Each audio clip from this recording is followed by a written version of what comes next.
Assalamualaikum dan salam sejahtera diucapkan kepada Puan Zalinah Ahmad. Saya Eddie Azlan bin Muhammad Anafi 268332 dan rakan-rakan saya Bidayah binti Abbas 268739, Renuka Muniandi 268628, Kokila Vani Sanggaran 268386 dan Muhammad Hafiz bin Lokman 2625966. Kumpulan kami memilih tugasan perbandingan antara Amerika Syarikat dan Indonesia. Pengenalan. Dari masa ke masa, kepentingan kajian yang melibatkan kes dari negara membangun terhadap sistem pentadbiran awam telah berkembang.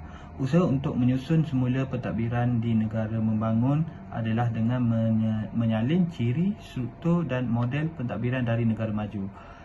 Contohnya di sini seperti negara yang kami pilih, negara Indonesia dan negara Amerika Syarikat.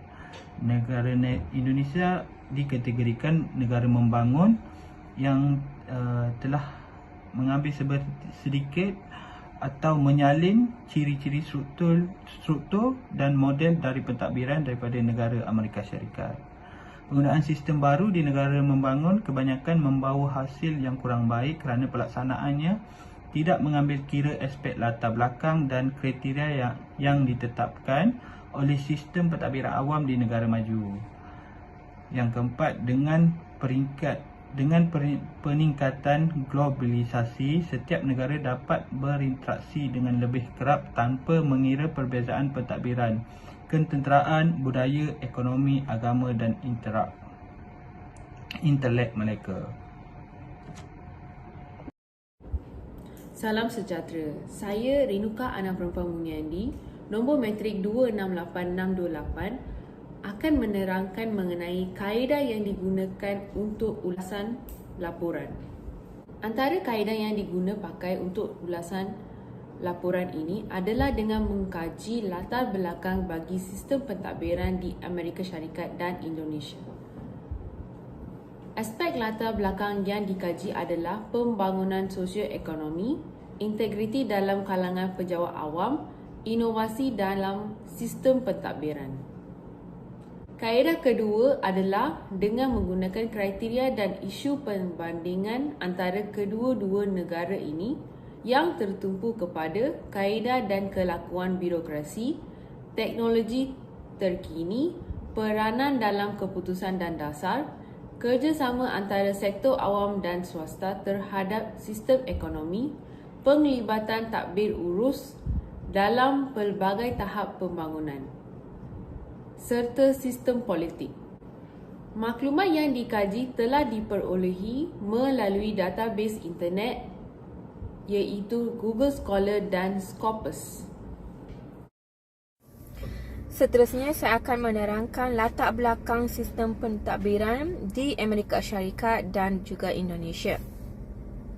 Pembangunan sosioekonomi di Amerika Syarikat bermula dengan Perancis yang melaksanakan sistem perancangan indikatif berstruktur pada tahun 1946. Kebanyakan negara maju lain seperti Amerika Syarikat telah menubuhkan institusi perancangan melalui beberapa langkah untuk perancangan pembangunan sosioekonomi dalam masyarakat. Matlamatnya adalah untuk menggabungkan usaha bagi kerajaan dan sektor swasta dalam aspek perubahan sosioekonomi. Perancangan adalah sebahagian daripada proses pembuat dasar ekonomi yang sedia ada. Seperti dalam kes yang di Amerika Syarikat, laporan ekonomi Presiden dibentangkan dalam Kongres pada setiap tahun oleh Presiden yang mana menyediakan laluan pertumbuhan ekonomi untuk tahun yang akan datang. Manakala di Indonesia pula, organisasi yang berbeza untuk pengubalan dan penilaian perancangan telah ditubuhkan di peringkat Persekutuan Negeri dan Daerah Indonesia. Pendekatan pembangunan sosioekonomi telah termaktub dalam dokumen perancangan dan setiap negeri dijangka bekerjasama dengan Badan Perancang Negara ketika proses pelaksanaannya. Peranan kerajaan telah ditakrifkan semula dengan adanya liberalisasi dan penswastaan. Terdapat tumpuan kepada pengecilan saiz sektor kerajaan dan pemindahan pentadbiran kepada sektor swasta. Perkara ini telah menghadkan skop untuk perancangan secara terperinci dan mewujudkan perancangan-perancangan indikatif dalam kerajaan. Berbeza dengan amalan di negara membangun, negara maju ini tidak menggunakan perancangan terperinci atau intensif. Perancangan mereka telah menjadi penanda aras dalam menyediakan garis panduan kepada sektor swasta. Tujuan latihan adalah untuk mengintegrasikan usaha kerajaan dan sektor swasta dalam bidang perubahan sosioekonomi. Integriti dalam kalangan penjawat awam di Amerika Syarikat melalui tinjauan yang dijalankan oleh Transparency International, kebanyakan negara maju di barat seperti Amerika Syarikat menunjukkan markah integriti yang tinggi. Pemarkahan ini adalah berdasarkan pandangan ahli perniagaan yang berinteraksi dengan sistem tadbir urus di negara tersebut. Memandangkan pentadbiran pembangunan di Amerika Syarikat melibatkan pengurusan beberapa program yang dikendalikan kerajaan seperti pendidikan, kesihatan dan anti kemiskinan, namun terdapat hubungan secara langsung antara petugas kerajaan dan masyarakat awam. Langkah berjaga-jaga selama bertahun-tahun menunjukkan keberkesanannya dan perkara ini telah menjadi penghalang kepada amalan rasuah yang dilakukan oleh pegawai kerajaan.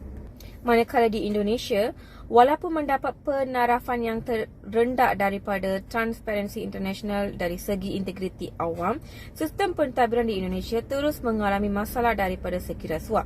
Sistem perundangan dan kehakiman perlu lebih berkesan dalam membendung rasuah dan perlakuan tidak beretika dalam kalangan penjawat awam.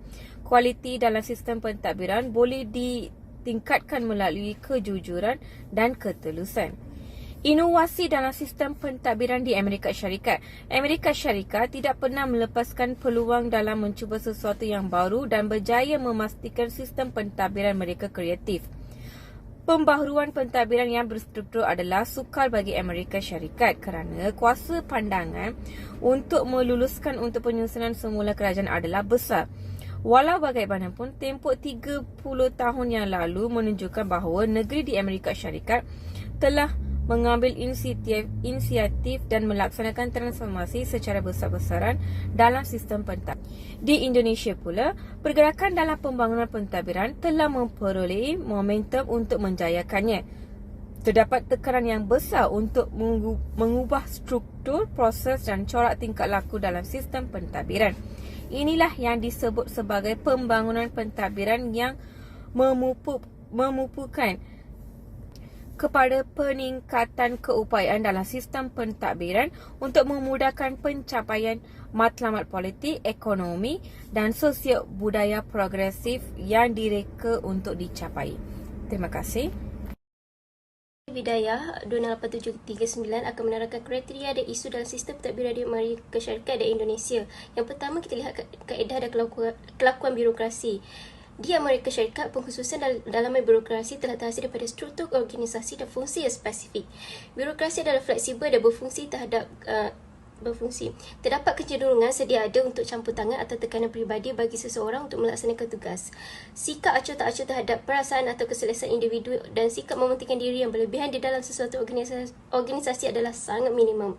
Di Indonesia pula, kita lihat kaedah birokrasi telah menjadikan kemajuan bergerak secara perlahan. Birokrat dikelompokkan antara jawatan pengawaslian dan pembangunan, iaitu sikap dan orientasi mereka masih kekal sama dan kurang kreativiti dalam struktur pentadbiran. Birokrasinya kurang berorientasikan hasil, iaitu lebih menumpukan kepada mencapai matlamat dan hanya memberikan sedikit penekanan terhadap kaedah untuk mencapai objektif program. Kedua, kita lihat pada teknologi terkini di Amerika Syarikat, tahap pengkomputeran dalam pengurusan pentadbiran di Amerika Syarikat kekal tinggi, contoh e-kerajaan. Perkara ini memudahkan penggumbalan. Pertama, dasar awam yang mantap. Kedua, keputusan yang bijak. Ketiga, mampu memantau program pembangunan. Keempat, perancangan projek yang komprehensif. Kelima, kemudahan penyeliaan. Dan keenam, membantu sistem penyimpanan rekod malah mendapat. Ketujuh, penghargaan yang tinggi daripada pelanggan terhadap sistem tadbir. Kita lihat pula Indonesia, diorang memperkekalkan teknologi moden ke dalam pentadbiran adalah sukar untuk dilaksanakan melalui program pembangunan. Kedua, mempunyai sumber kewangan yang terhad. Kita lihat pula dalam peranan dalam membuat keputusan dan dasar. Pertama, Amerika Syarikat memandangkan kerana birokrasi yang kurang maka kebanyakan keputusan dapat dibuat dengan cepat. Lebih banyak sumber yang diberi ke peringkat bawahan telah mendorong kepada kecekapan dan menangani isu-isu penting yang memberi kesan kepada rakyat di peringkat akar umbi. Keputusan yang dibuat juga adalah sangat inklusif, justru menjadikan dasar yang terhasil dapat memberi gambaran yang jelas kepada masyarakat. Penyertaan masyarakat awam dalam pengubalan dasar adalah lebih tinggi. Di Indonesia pula, pencambahan dasar iaitu setiap rejim politik atau ketua eksekutif yang baru biasanya enggan menerima dasar yang sebelumnya dan mahu membangunkan dasar atau program yang baru. Golongan elit dalam politik akan mengganggu ketika proses membuat keputusan pelantikan, kenaikan pangkat dan pembiayaan kepada institusi bebas. Seterusnya kita lihat pula kepada kerjasama antara sektor awam dan swasta terhadap sistem ekonomi. Kalau di Amerika Syarikat, keberkesanan peranan kerajaan dalam mengawal selia sektor swasta terutamanya dalam mengurus dan mengendalikan unit ekonomi. Birokrasi berperanan sebagai fasilitator dan bukannya pengawal selia, dan kesan semangat birokrasi baharu ini juga dirasai dalam keadaan ekonomi yang pesat membangun. Di Indonesia pula, menggunakan model ekonomi campuran iaitu individu utama yang terlibat ialah usahawan, penganjur, pengawal selia dan fasilitator. Pelaburan yang besar tidak memberi hasil yang memuaskan dan tindakan perswastaan adalah kurang. Kelima, pelibatan tadbir urus dalam pelbagai tahap pembangunan. Di Amerika Syarikat mempunyai badan tadbir urus yang dihormati dan terlibat secara terus dengan sumber dan kuasa. Institusi kerajaan tempatan telah mengubah kedua-dua bidang kuasa bandar dan luar bandar. Pegawai awam di semua peringkat turut terlibat dalam kepimpinan dan pegawai berpangkat rendah kurang bergantung kepada pegawai atasan. Di Indonesia pula kita lihat gagal dalam memupuk struktur tadbir urus yang benar-benar berautonomi iaitu yang mempunyai kuasa mutlak ke atas penggubalan dan pelaksanaan program dalam pentadbiran. Disebabkan kekurangan sumber, institusi pemerintahan gagal mendominasi proses pembangunan. Yang keenam, kita lihat pula pada sistem politik. Di Amerika Syarikat, keseimbangan antara sistem politik atau sistem konstitutif dan subsistem pentadbirannya memberi kesan yang baik terhadap kestabilan politik. Peranan kedua-duanya adalah jelas iaitu sistem konstitutif terlibat dalam pembuat peraturan dan penggubalan dasar, manakala kaedah birokrasi terlibat dalam pelaksanaan peraturan dan memberikan sumbangan penting kepada sistem konstitutif dalam melaksanakan peranannya. Di Indonesia pula, di sebalik perubahan dalam pengaturan politik tidak nampak sebarang perselisihan faham tentang mana-mana klasifikasi di Indonesia kerana mereka kebanyakannya berurusan dengan struktur kuasa dan pengagihannya di kalangan pelbagai sistem politik terutamanya dalam sistem birokrasi. Assalamualaikum warahmatullahi wabarakatuh dan salam sejahtera saya ucapkan. Nama saya Muhammad Hafizi bin Rahman. Nombor matrik saya 259966. Saya akan membentangkan cadangan bagi tugasan berkumpulan ini, yang mana kami semua telah pun berbincang dan mengkaji beberapa perkara yang mana kita boleh cadangkan dan mungkin juga kita boleh sarankan. Okey, yang pertama, banyak negara telah mempraktikkan e-kerajaan ini, yang mana apabila sesebuah negara itu mempraktikkan e-kerajaan, ianya pastilah akan melibatkan banyak sistem-sistem. Jadi apabila sistem terlalu banyak, ianya akan membebankan staf-staf pentadbiran di setiap jabatan-jabatan di dalam kerajaan itu. Sebagai contoh, terlalu banyak sistem yang akan digunakan. Jadi apa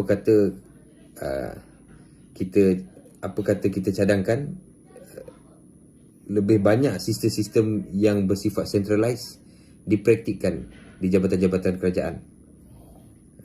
Tidak perlulah ada pecahan-pecahan subsidiary sistem yang mana ianya akan merumitkan dan menambahkan lagi sistem birokrasi, menambahkan birokrasi lagi di dalam kaedah pentadbiran. Seterusnya ialah apabila kita ingin melaksanakan sesuatu perkara atau sistem ataupun kaedah, kita haruslah mengambil kira soal kelancaran dan soal kelicinan sistem itu. Sebagai contoh, berlakunya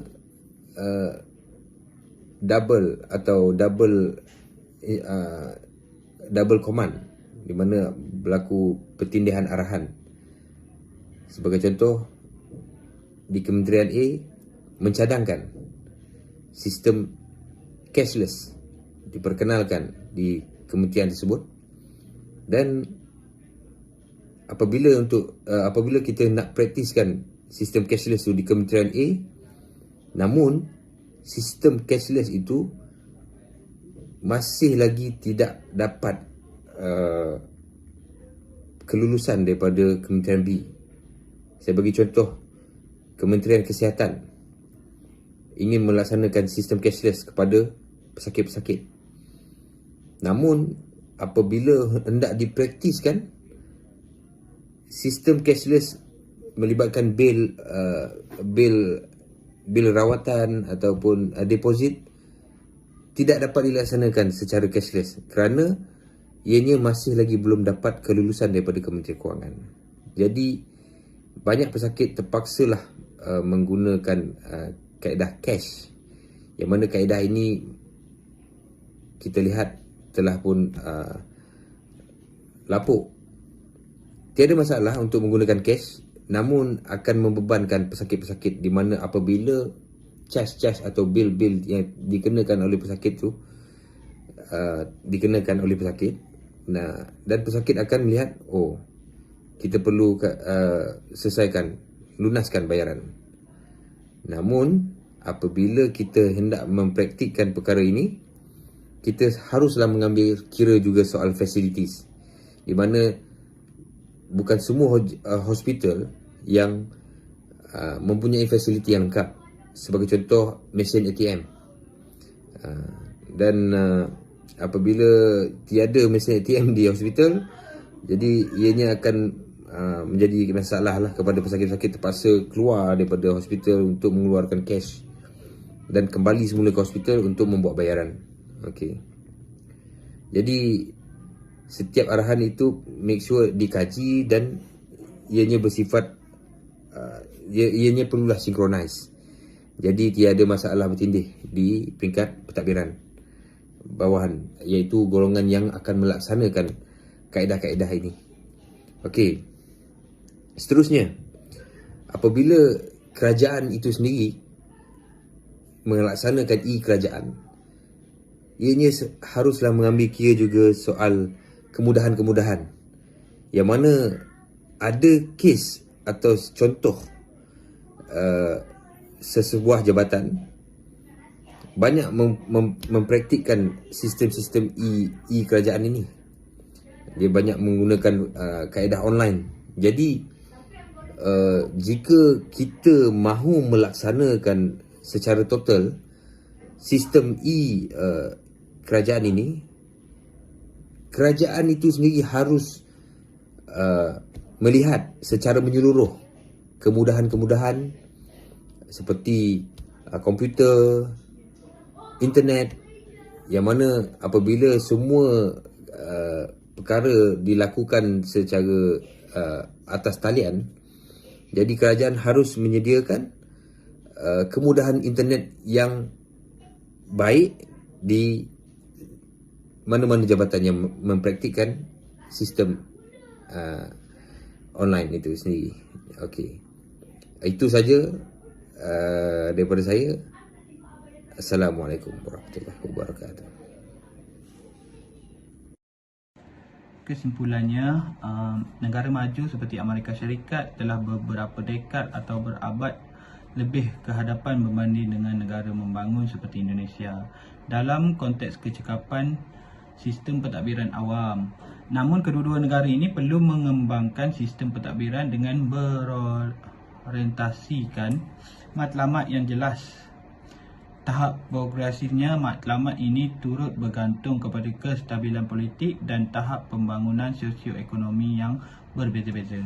Untuk setiap negara maju dan setiap negara membangun, matlamat yang hendak dicapai oleh sistem pentadbiran masing-masing akan berbeza dari segi sifat dan intensiti.